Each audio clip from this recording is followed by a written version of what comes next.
Gracias por continuar con nosotros aquí en nuestro canal de entrevistas.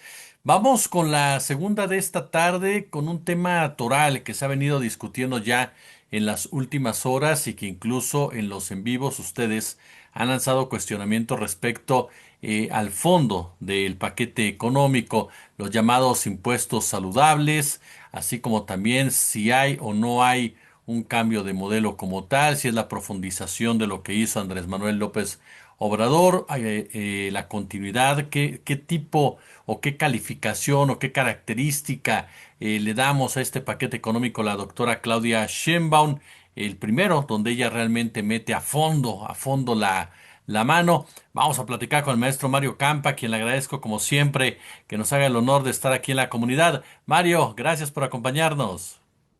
Hola Jesús, mucho gusto estar de vuelta aquí contigo. Saludos a toda tu audiencia. Gracias, querido. Oye, pues de entrada, comenzaría por ahí como primer saque. ¿Cómo calificas este paquete económico de la presidenta Claudia Sheinbaum? ¿Qué particularidades le ves? ¿Qué definiciones notas? Mira, en política, los propios encuadres de los candidatos en su momento en una campaña electoral son importantes. Hay que recordar que Claudia Sheinbaum y el propio López Obrador pedían continuidad con cambio, ¿no? Entonces, a nadie le debiera asustar o sorprender que haya pues una especie de línea conductora con el sexenio anterior y que se empiece poco a poco también a diferenciar en algunas cosas no únicamente por el estilo de gobernar, puede ser distinto entre las figuras presidenciales, sino porque las circunstancias cambian. Mal haría, por ejemplo, la 4T en mantener el mismo programa económico 50 años, ¿no? ¿Y qué pasa con la inteligencia artificial y otras cosas que van tomando más importancia con los cambios geopolíticos? Entonces, haría mal un gobierno de cualquier tipo de ideología del espectro político en no ir ajustando su programa económico, ¿no? En no irlo actualizando. Sí, entonces se tiene que ir actualizando el programa económico y eso me lleva entonces a la discusión fiscal específicamente, después de una introducción general. Y en el tema fiscal, bueno, hay que tener en cuenta que no, lo que está proponiendo ahora Claudia Sheinbaum no es una reforma fiscal, no es un cambio abrupto como algunos lo quieren encuadrar, pero sí hay algunas diferencias con respecto a lo que habíamos visto en años anteriores. No se crean nuevos impuestos, al menos no los importantes. No se crea, por ejemplo, un impuesto a las grandes riquezas, a las sobreutilidades en ciertos sectores. No, se actualizan algunos, se suben algunas tasas, tampoco es así tanto. Y otros, pues por ejemplo, la no deducibilidad de las aportaciones al FOAPRO, al fondo que protege a la banca, pues yo no le llamaría eso un nuevo impuesto, ¿no? Sino cerrar, por ejemplo, ciertos huecos fiscales. ¿Cuáles podríamos considerar que son nuevos y que antes no se daban? Subir los aranceles a las importaciones asiáticas, chinas, por ejemplo, donde no hay tratado libre de comercio. Eso es algo que no habíamos visto con López Obrador, pero insisto, en parte se debe a que tenemos circunstancias geopolíticas cambiantes. Está en riesgo el TEMEC. ¿Qué es lo que haces? Dices entonces, me aferro al programa obradorista de no más impuestos y no más tasas adicionales, no más aranceles y entonces sacrificas probablemente una negociación con Estados Unidos cuando dijiste que ibas a mantener el TEMEC en tu programa económico. O sea, pueden darse ciertas contradicciones y por eso tienes que tener cierto grado de flexibilidad para ir adaptándote a las nuevas circunstancias en general como gobierno. Y esto, en el tema fiscal, tampoco podemos hablar así de que esto vaya a revolucionar el escenario tributario en México. Son alrededor de 5 puntos porcentuales, 5%, perdón, de recaudación real tributaria encima de lo del año pasado. 5% es bastante, pero tampoco es como para que, por ejemplo, México es de los países que menos recauda en la OCDE y en América Latina. Y esto no va a cambiar ese panorama de la noche a la mañana, ¿no? No altera eso. Se requeriría una reforma fiscal más profunda que cree nuevos impuestos, que haga más, no haga proporcional las tasas, sino que las haga mucho más progresivas, conforme crece tu ingreso y tu riqueza pagas tasas más altas. Eso es lo que muchos han defendido como una reforma fiscal. Aquí no se hace eso, se crean, se actualizan ciertos impuestos, por ejemplo, el del IEPS a las bebidas azucaradas, ahora implica, por ejemplo, grabar aquellas que, aunque no tengan calorías, si tienen, por ejemplo, cierto contenido, si son bebidas refrescantes, etcétera, de todos modos van a pagar el impuesto, ¿no? Entonces, ese tipo de actualizaciones se ven. Y bueno, pues sí va a tener cierta recaudación adicional que se va a ir al gasto. Se está proponiendo un superávit primario, que es básicamente lo que ingresas menos lo que gastas antes de todo lo que viene que tiene que ver con deuda, muy similar a lo del 2025. O sea, no se recurre a deuda nueva para efectos generales. Por ahí, evidentemente, hay nuevas emisiones y otro tipo de cosas que no deberían cambiar en lo sustancial el panorama de la deuda en México.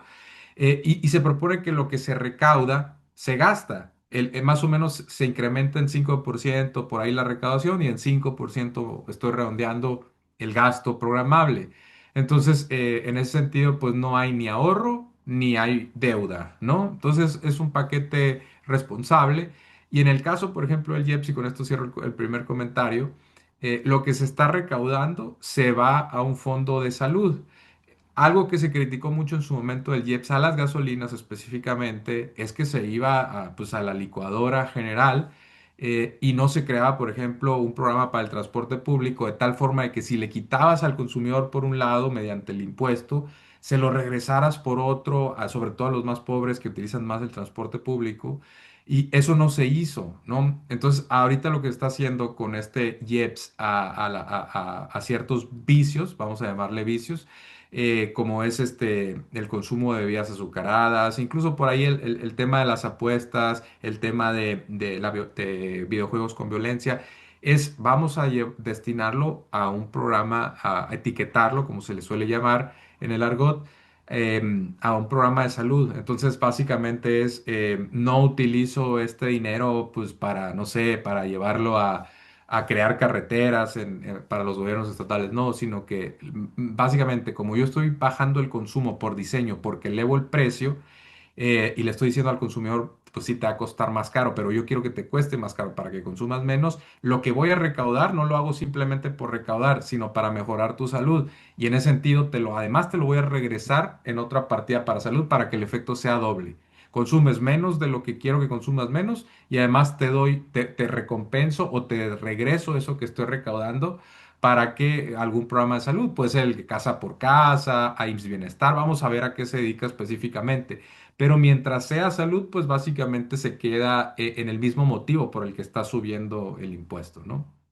Oye, uno de los puntos que incluso ha generado polémica sobre esto último que planteas es qué tan funcional es decir, aplicar este tipo de aumentos en los impuestos para disminuir el consumo en el caso de, pues, de refrescos o en el caso incluso del tabasco. ¿Qué tan funcional es realmente? ¿Si hay una disminución cuando viene este tipo de incrementos? Ujú. Sí hay, sí hay. Digamos que no es ni totalmente inelástico ni totalmente elástico. O sea, a medida que aumentas el precio, son vicios, entonces la gente los mantiene todavía el consumo, pero si lo subes lo suficiente, sí la gente lo deja de consumir.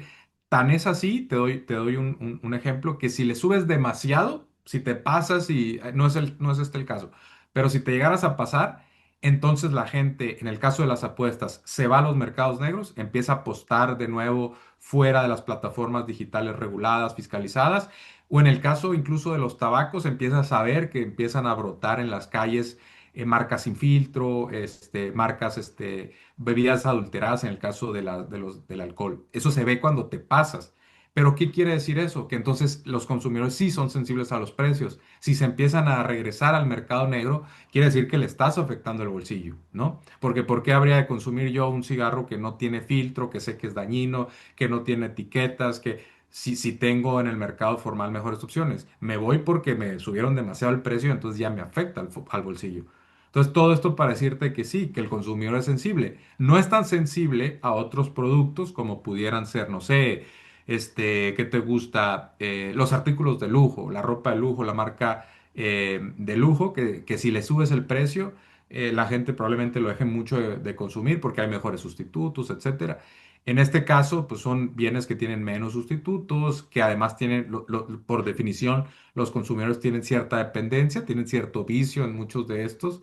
Pues en ese sentido, no es que le voy a subir el precio y entonces se van a dejar de consumir, ¿no? Tampoco nos vamos a ese extremo, pero sí hay un grado en que el consumidor ajusta su comportamiento, ¿no? Empieza a elegir, no sé, en vez de un refresco con mucho azúcar, una botella de agua, algún tipo de jugo natural que no tengas impuesto. Conforme sube el precio, por ejemplo, en el caso de los refrescos, se está actualizando el monto de 1.65 pesos por litro a 3 pesos, ¿no? Es considerable. En el caso de las apuestas de 30 a 50% en montos invertidos, tengo entendido en plataformas electrónicas, esto lo tengo que revisar, pero a lo que voy es que, pues sí son aumentos medianamente considerables, no tan altos, insisto, no puedes subirlo al infinito porque entonces empiezas a generar tú mercados negros. Hay un punto ahí, una línea que no se debe cruzar. Y aquí lo que se hizo es, seguramente hay estimados que dicen, bueno, vamos a subirlo hasta ese, que se aproxime hasta esa franja donde permanezcan consumiendo en la formalidad, pero nos ayude a reducir el consumo, ¿no?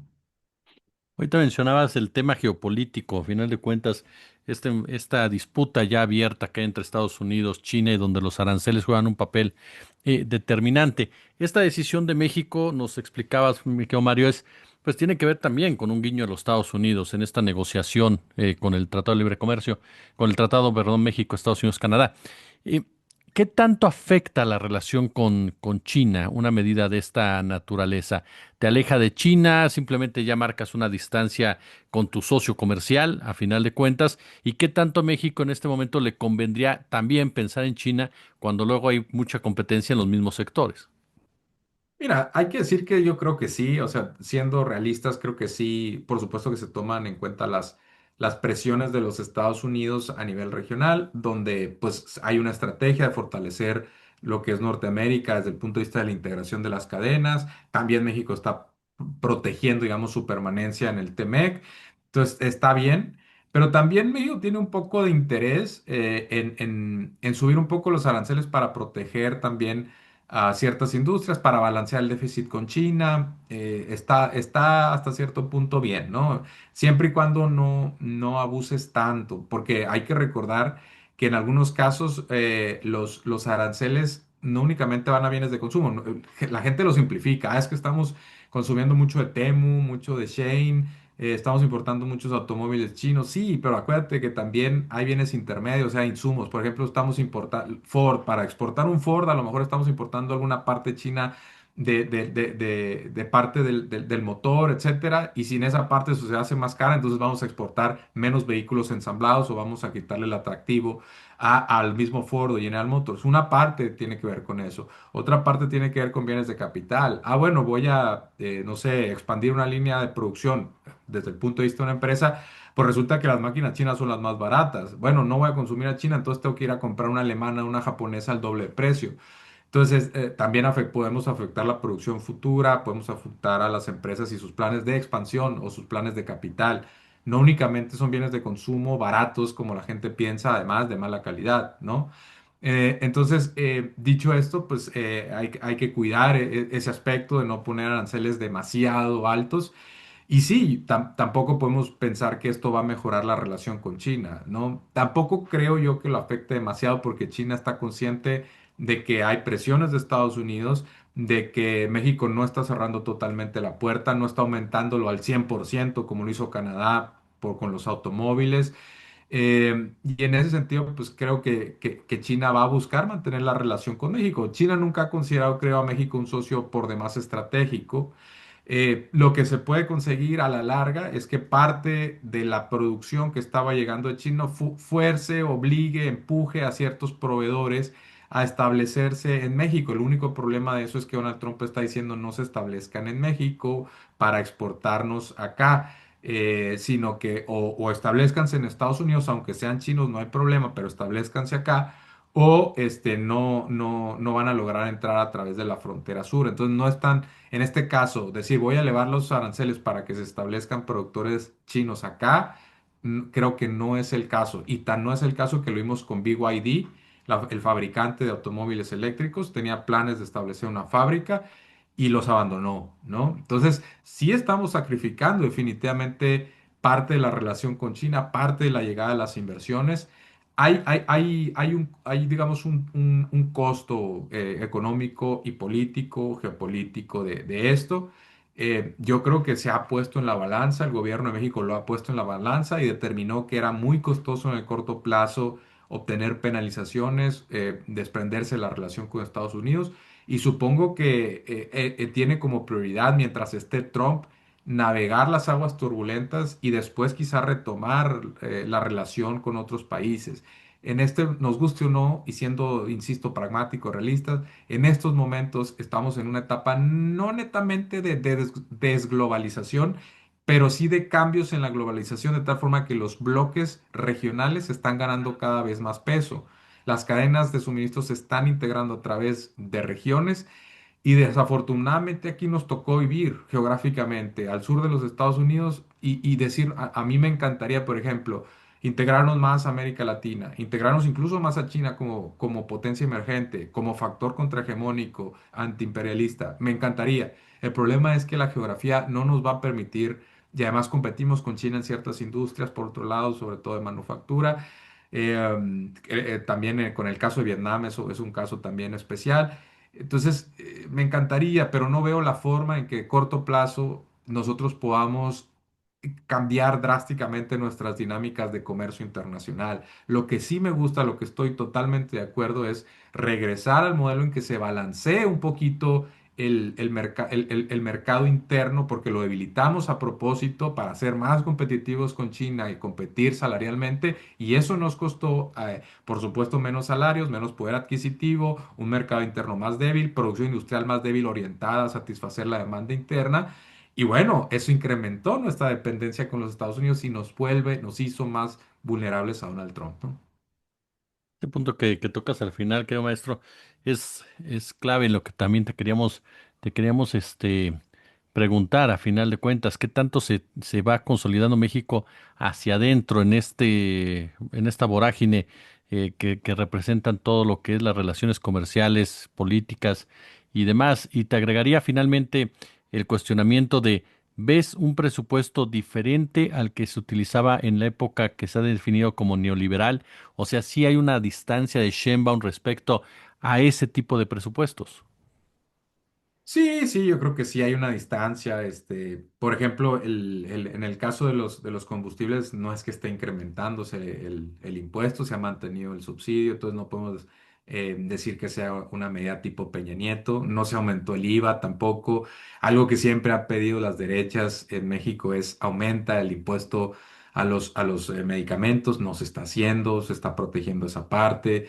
Entonces, en definitiva, no podría yo trazar un paralelismo con ese periodo. Ahora, creo que hay cosas que corregir en materia fiscal y hacer más, darle más progresividad al sistema. Sí, sí lo sigo creyendo y siempre desde hace mucho tiempo lo he venido diciendo, pero no me parece que tengamos un arreglo tributario como lo venían empujando Calderón o lo venía empujando Peña Nieto, ¿no? Tan es así, por ejemplo, en el caso del FOBAPROA, 10.000 millones de pesos adicionales en recaudación, solamente porque quitaste la deducibilidad con la que los bancos estaban en un proceso de disimulación. Ah, sí, te aporto al fondo del FOBAPROA, pero lo deduzco de impuestos, ¿no? Pues era una especie de simulación en ese caso, y aquí se busca quitar esa deducibilidad, además de que continúan los esfuerzos, por ejemplo, de recaudación a grandes contribuyentes, donde ha habido mejoras inigualables. Yo creo que ningún sexenio en la historia de México se hizo tanto esfuerzo, como en el pasado y como en el actual, porque se ha mantenido eso dentro de los grandes contribuyentes de realmente cobrarles lo que deben y revisar casos anteriores y irlos a fiscalizar.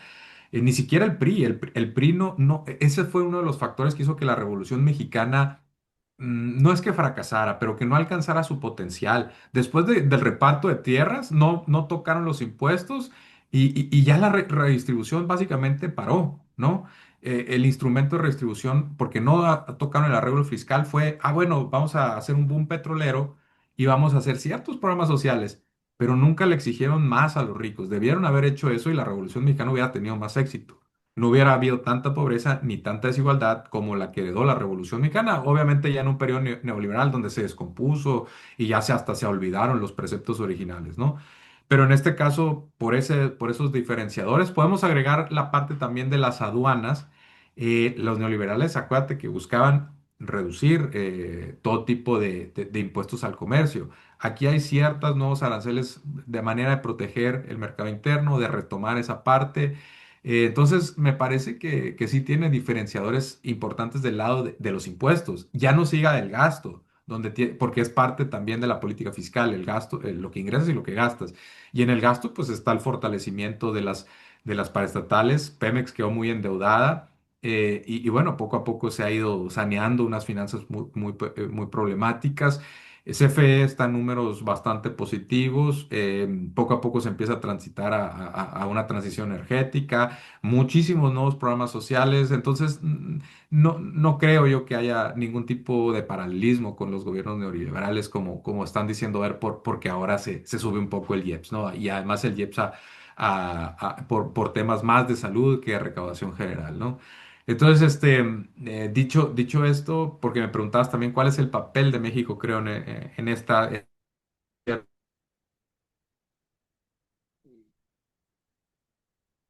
que son bandas de rock, ¿no? En distintas partes del escenario, cada quien tocando a su propio ritmo. Creo que es complicado, creo que sí estamos eligiendo ya estar en Norteamérica, estar en ese bloque comercial. No somos, ojo, aliados geopolíticos de Estados Unidos, somos socios comerciales y eso para quien entiende esto es una diferencia. Canadá sí es socio, o bueno, quién sabe si sigue haciendo, ¿no? Pero sí es este socio político geopolítico y aporta a la OTAN, se mete en cuestiones, vota con Estados Unidos muchas veces en las Naciones Unidas. México siempre ha votado, o bueno, en los últimos años ha votado del lado de Estados Unidos, y más allá de eso no lo acompaña en sus incursiones militares a Medio Oriente o ahora en el caso de Israel a Israel. Creo que México ha mantenido esa distancia y no se considera un aliado de los Estados Unidos. Es socio comercial porque se firmó el TEMEC y de facto nos encadenó, y eso lo hizo Salinas, y sería muy costoso ahora romperlo. Y eso sí condicionó a los siguientes gobiernos del PAN y también está condicionando a los de Morena. Eso tenemos que aceptarlo.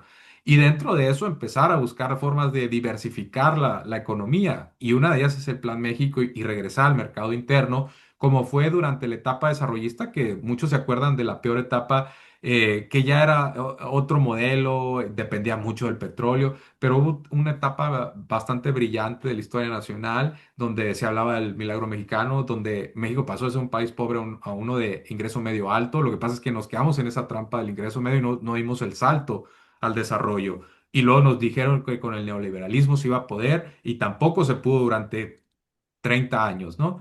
Entonces, estamos en ese momento de ver cómo podemos regresar a esas tasas de crecimiento un poco más elevadas, de ver cómo podemos ser con justicia social, hacer una mejor redistribución, el salario mínimo es un ejemplo, etcétera. Entonces, no es fácil cambiar un modelo, pero poco a poco se han ido dando pasos.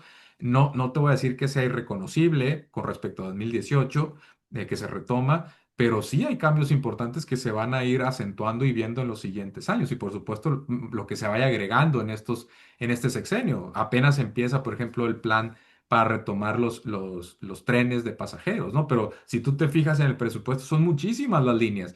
No sé si sea el plan ambicioso en la historia de México, pero debe estar ahí entre los sexenios más ambiciosos en términos del transporte público y del ferrocarril en lo particular, ¿no? Y el modelo anterior era carreteras, ¿no? Carreteras, carreteras, carreteras. Pues era un subsidio para los transportistas, era muy cómodo también para las grandes empresas. Y ahora pues se retoma esa parte. Entonces, esos cambios toman tiempo, y no hay que, y Morena debe estar consciente de que esta es una primera fase. ¿Por qué te lo digo? Por ejemplo, tomemos el caso de la industria de pasajeros. No debemos únicamente construirlos, después tenemos que construirlos en casa. Después tenemos que construir trenes de alta velocidad como los está construyendo China o los construyó Japón en su momento. Entonces, esto es, digamos, en fases y estamos en una etapa muy inicial de lo que pudiera hacer el Estado. Y después hay algunas iniciativas, ya quitando, moviéndonos de los trenes de pasajeros, muy interesantes que tiene Claudia Sheinbaum. Por ejemplo, un laboratorio público de innovación en la inteligencia artificial, ¿no? Por ponerte un ejemplo de cómo el Estado está buscando adentrarse en nuevas zonas donde el obradorismo en su primera etapa, en el primer sexenio, no hablaba tanto de esto, ¿no? De la innovación, de la investigación, de la educación superior pública. Y ahora lo está haciendo con más énfasis Claudia Sheinbaum, más énfasis en el ambientalismo. Entonces, yo sí veo algunas diferenciadores de lo que ella llama segundo piso. Lo que pasa es que, a ver, también entendamos que en el primer año tuviste a Donald Trump continuamente presionando, que tuviste bajo crecimiento tanto por eso, por otras cosas como las altas tasas de interés del Banco de México. Tenemos una política monetaria en estos momentos restrictiva. El primer año de gobierno de un sexenio típicamente es lento. ¿Por qué? Porque tienes que típicamente presentar un superávit primario después de que en el último año se gastó más, porque hay nuevos programas, porque hay despidos y relevos. Todo eso en un primer año suele condicionar a la economía. Pero después, en el segundo, tercero, ya estamos viendo que, bueno, Claudio Sheinbaum se dio cuenta de que, bueno, no tengo tanta capacidad para gastar, bueno, entonces tengo que yo buscar la manera de generar ingresos. Y entonces también está diciendo, bueno, si lo que falta es salud, pues voy a atacarlo de dos formas. Uno, poniendo un impuesto más alto para que baje la demanda de esos bienes específicos y además lo que voy a recaudar, porque no es mi interés quedarme con ese dinero para construir X o Y cosas, sino regresárselo al sector salud para reforzar, digamos, la dinámica. Pues entonces yo sí veo que hay algunas iniciativas ya que pretenden ir poco a poco retomando el obradorismo no puede perder ese sentido de urgencia, ¿no? Porque hay muchas cosas que se tienen que hacer en México. E incluso si se superara la fase de diagnóstico inicial del obradorismo, se van a ir añadiendo nuevas circunstancias, ¿no? Nuevos temas geopolíticos, nuevas demandas sociales de las clases medias y eventualmente las sacas de la pobreza. Entonces, lo que menos debe hacer el obradorismo es tirarse una hamaca y yo creo que Claudia Sheinbaum es inteligente para darse cuenta de eso, ¿no? Totalmente. Maestro Mario Campa, siempre es un placer saludarte, escucharte y aprender de ti, querido. Muchas gracias por estar con nosotros. Un gusto como siempre, Jesús. Muchos abrazos y saludos a tu audiencia.